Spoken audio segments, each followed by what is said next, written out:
Hello, everyone. Welcome back to another Reflection Saturday.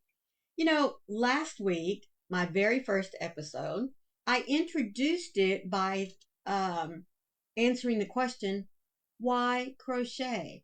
And many of you were so thoughtful in your comments, not only on the video, but later on when we met up in lives and personal emails. Thank you so much for your encouraging words. I just want to start out with that. But a couple of times someone asked the question, Maureen, how do you teach someone to crochet? I don't know. It's been a while since I actually sat down with someone one on one. I mean, it's easy for me to put out a video, talk about the tools that you need and let's sit down and do a chain. Let's sit down. But what if you want to teach a grandchild?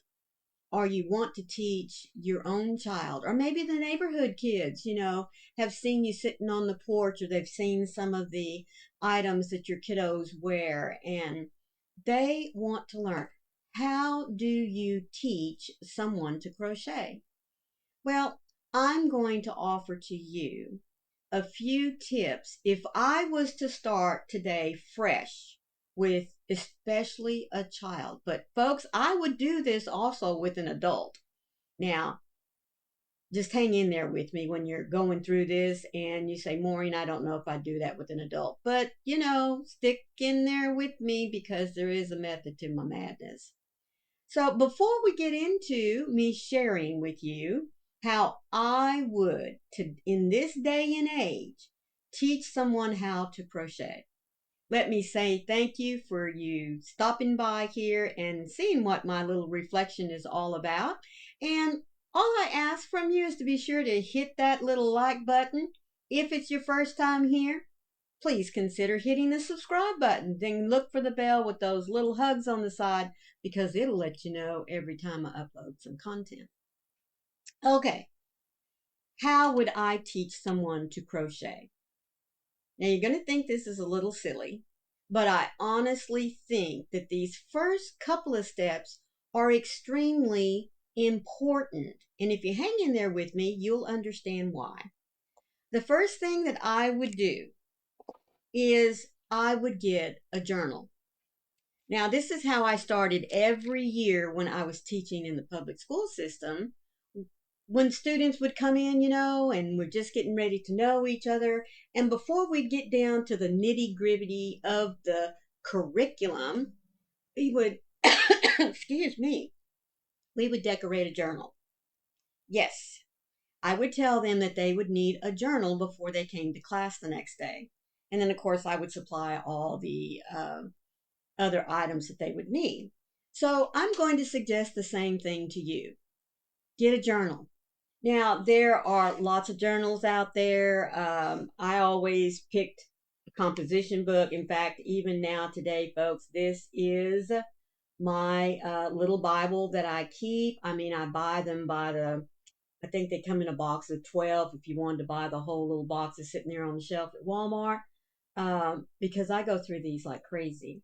Now, you can buy them, fairly cheap. They range anywhere from 50 cents to probably $1, just depending on where you're getting them. At Walmart, I know around school time, when the school supplies come out, they've been running about 50 to 60 cents. So, when you see them, I'd grab them up. But they also have some that are already, decorated. They've got a nice little vinyl cover on them. You don't have to do anything to them. They're already set and ready to go. Now, there's also some that have, I meant to pull this one out. Here you go. That are a little fancier. They're, now, of course, this one is special. It says enough, but you can get many of them that are already spiral bound. They got the nice hard covers on them. They might have a decoration already on them. Just anything for a journal. You could just go out and buy a 1 subject, 3 subject, 5 subject spiral bound notebook. Just something, because you're going to want them to journal their experience. And I'll get into that a little more here in just a minute. But get them a journal. And then the next thing I suggest is that you sit them down, or if you're an adult, you sit yourself down, decorate it. Yeah, decorate it. In school, I would give the kids those packets of the scrapbooking, the pages that are in there, with all different sayings or colors or prints, whatever. And they would cut them out, and we would literally just glue them on the front, down the spine, the back. If they wanted to cover the inside with it, yes, just decorate it, make it special so that every time you see that, you know that that is your crochet journey. Document what you're learning, document your thoughts, document your projects. That's what this little book is going to be all about, especially when you're starting out. Write down the good things, write down the things that made you a little frustrated, write down why you chose that particular project. Is it a gift? Is it for you? I mean, there's so many things that you can put in this as you're experiencing the wonderful art of learning to crochet. So document it. I mean, we document everything else, don't we? We document our thoughts and maybe a little writing diary journal. Uh, don't let this get away from you, because, folks, within a month or two or so, it's going to be so much fun to go back and look at on day 5 or project 3 to document how far you've come. So get a journal. Another thing I would suggest, especially if you're working with little ones, even teenagers love this. Get them some stickers that they can put in there and, decorate up the page, the book inside and out. I also suggest that you get some colored pens or pencils, Crayolas even. It doesn't matter. Just something that will help with making this a really fun experience. And I would suggest you take a day or two on this, because it really is important to take the time to set yourself up for this new journey that you're going to go on. I'll give you another reason why I like doing this, and that's because we live in a day and age, folks, where everything is instant gratification.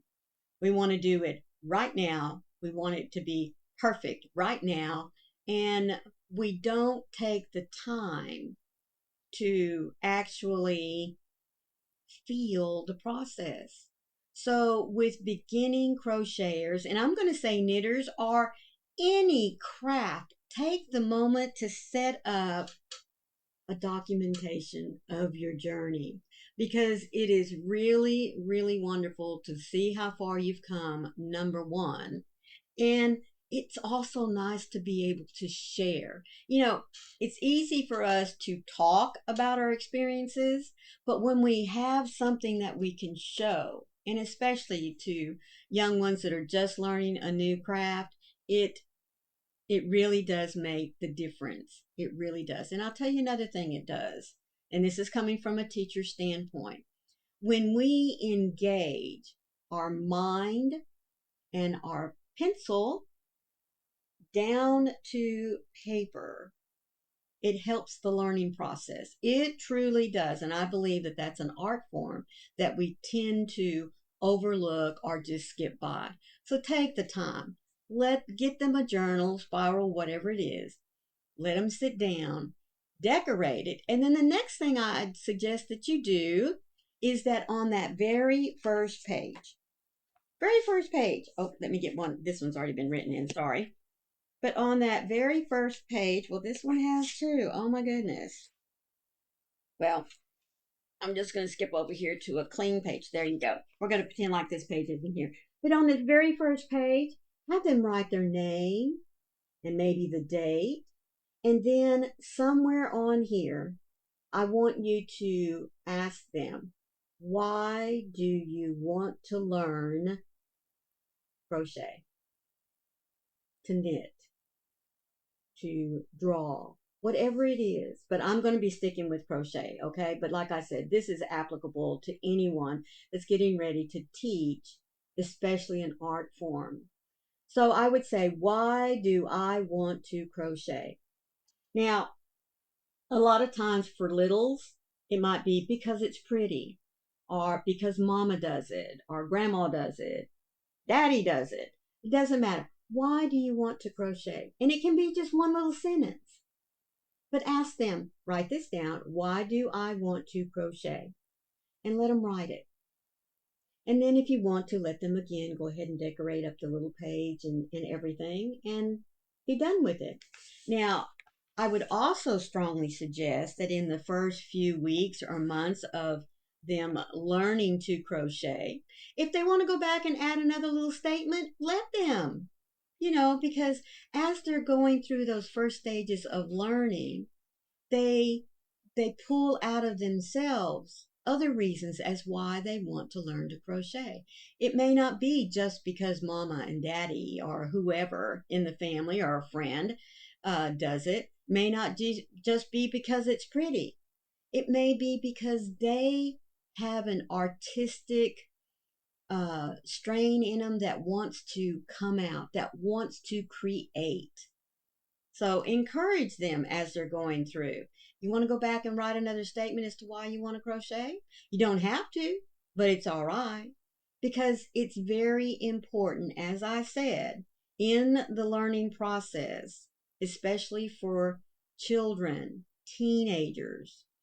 It's very important for them to connect this to this to this. It really is. It helps with the learning process. Now, this to me is the most fun part. Take a day, go shopping. Now, you don't have to spend a lot of money, folks. You really don't.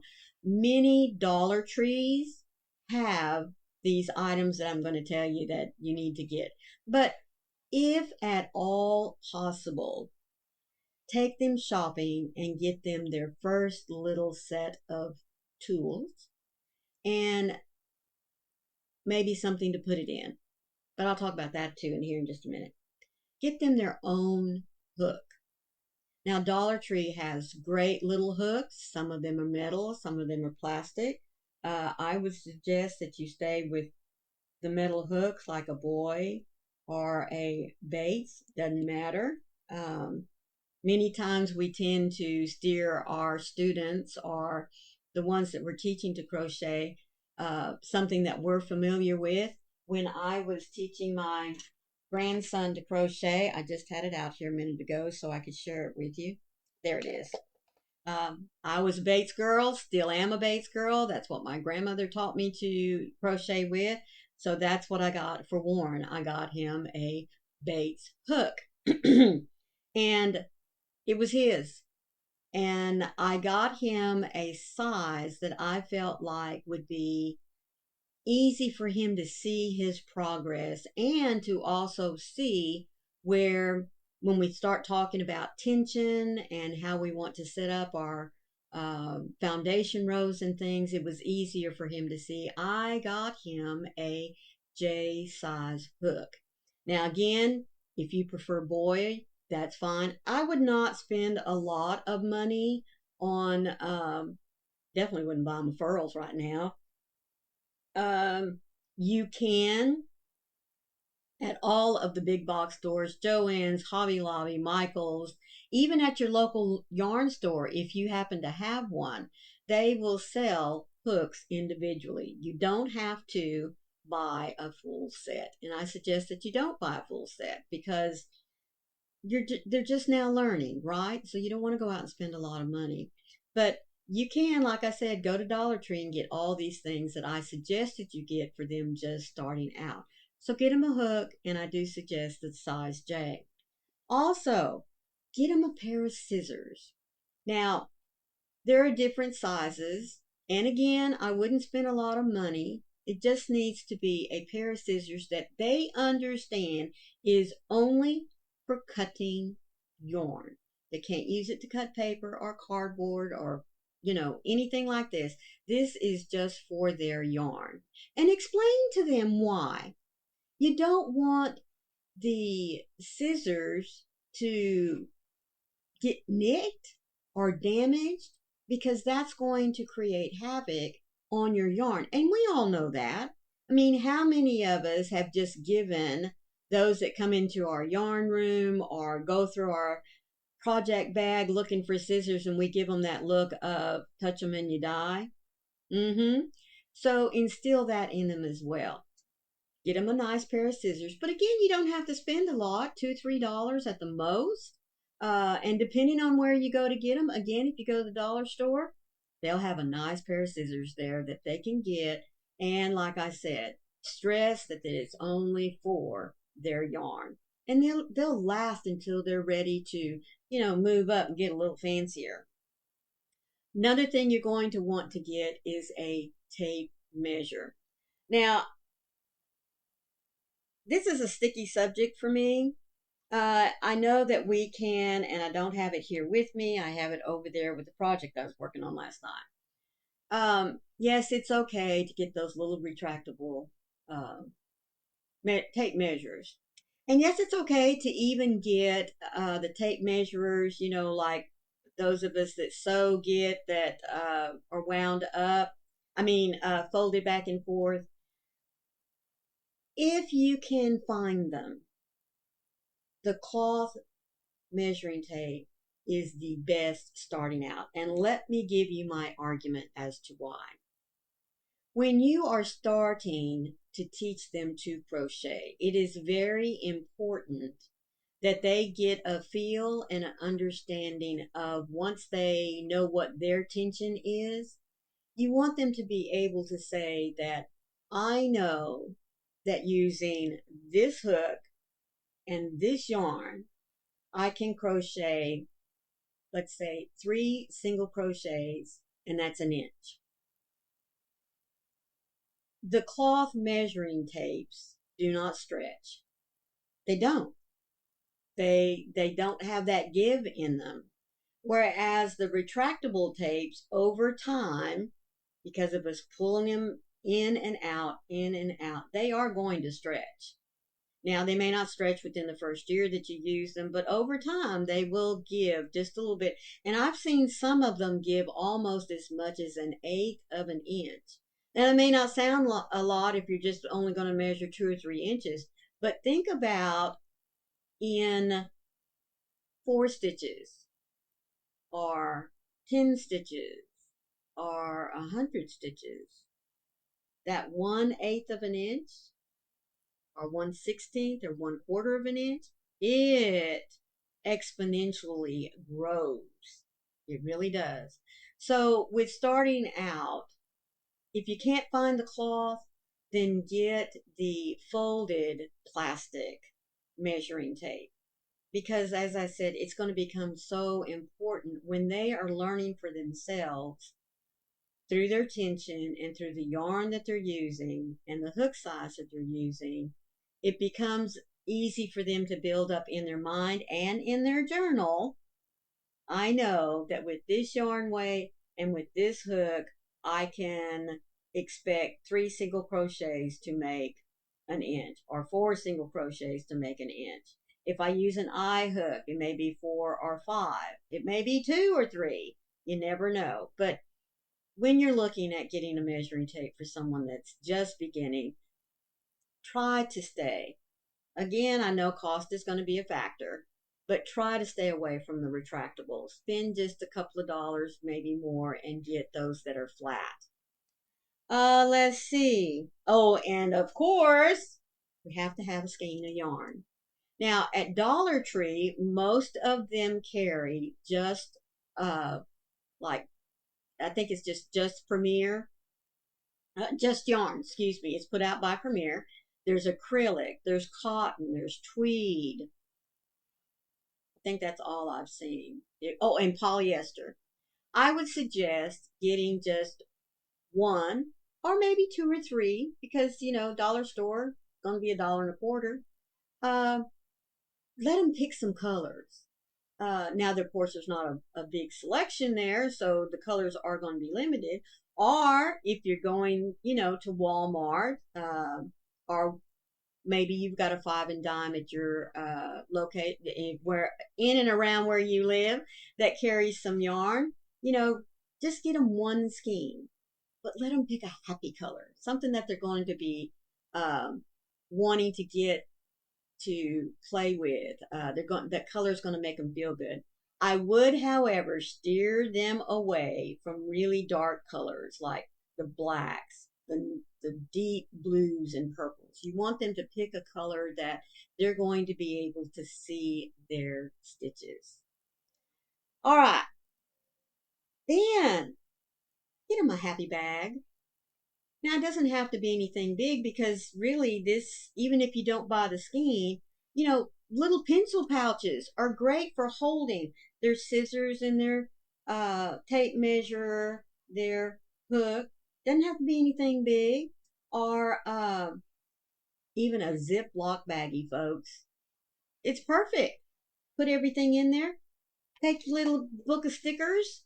Let them decorate the inside and outside of it. You don't have to spend a lot of money to get them started with this new journey that they're going to do. And I also would suggest that whatever it is that you get, that their journal can be put in there with their supplies because you want it to all be together. Um, I do know that over in the bag section of Walmart, Target, you can find little bags that are just this size that will hold little bitty things. Maybe even a small backpack. There are some really cute ones out there that are for kids, especially. And this becomes their arts craft bag, their yarn bag. So let it be fun and let it be a day of shopping. You know, Still no pressure. We haven't gotten to the actual learning how to crochet yet. But if you take the time to set them up on this journey of getting their little book ready, taking them shopping to let them help you, or you help them uh, pick out things that are going to be enjoyable for them to work with. You're already instilling in them the excitement that we as crocheters experience every time we pick up a new skein, open up a new pattern, grab our hook. You want that enjoyment, that excitement instilled from the very beginning. All right. So the last thing I want to talk to you about is, just for today, the last thing I want to talk to you about is when you get home and you're ready to start, they're going to have to decide how do they want to hold their hook.